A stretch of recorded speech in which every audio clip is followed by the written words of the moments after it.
synesthesia. What kind of synesthesia do you actually have? How long have you had it and been aware of it? I think the synesthesia I have is the grapheme color. That's how it's called. I found out about it, or I had it since always, but I discovered about synesthesia, the name of it, and that not everyone has it, and only certain people have it. That was around secondary school, so as a young teenager.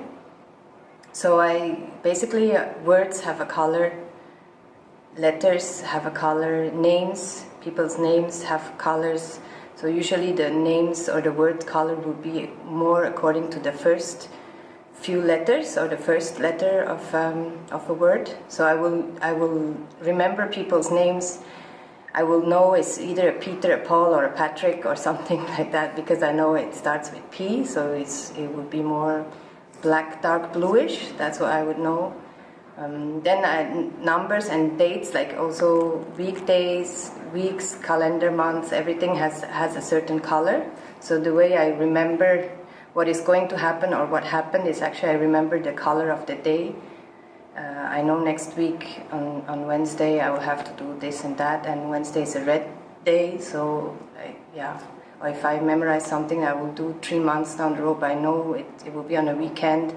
I know the color of the days. And the month and the year is like a half disc shape. This is quite common for a certain group of synesthesia also. They have it very similar. So it's almost like I see myself walking on that calendar a bit. Then I can position where we are now in the present. Sort of like 3D? Almost. What about when you're reading, say, a poem? Do you see colours in the text?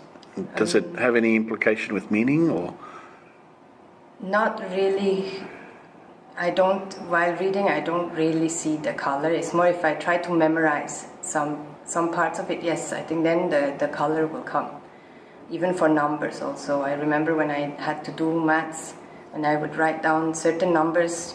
Also, there was some emotion linked to it also. Maybe it's the certain numbers I didn't like to write next to each other. Some get along well. Or when I had to learn vocabulary, I would practice writing them in their actual color, so it will help to memorize. Yes. Did that help you memorize them? Yes, I color coding. So. Yeah. Yes, I think it did. So it's a sort of visual memory more. Yeah. And you started writing, poetry of late. Do you see any potential, for yourself as a new writer, and also synesthetic? Yes, I do see potential, but I have to be more aware of it, of how I can use it, or I can incorporate colors into the actual written poem to make it more artistic. However, since synesthesia is different for everyone, for every synesthete, also it wouldn't necessarily make sense to anyone, but it can be interesting to see, to visualize, yeah.